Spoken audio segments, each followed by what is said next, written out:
How to join a Discord server without invite. So for this, make sure that your Discord application is up to date. Then go ahead and open your Discord application. So right here at the very top, you will see an arrow. You simply have to tap on it. Then select the plus sign icon at the bottom to add a server. At the bottom, you will see join a server. Tap on the bubble. In this invite link bubble, you have to go ahead and type in https:// then type in discord.gg/ and the name of the server that you're willing to join. For an example, I've written a random one. Then tap on join with link. Then it will display the server. You simply have to accept the invite and make sure that you have entered the correct name of the server.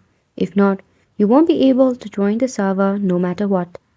Also make sure that before joining a server, there are particularly some criteria to do so. For an example, there might be questions laid out for you just like here.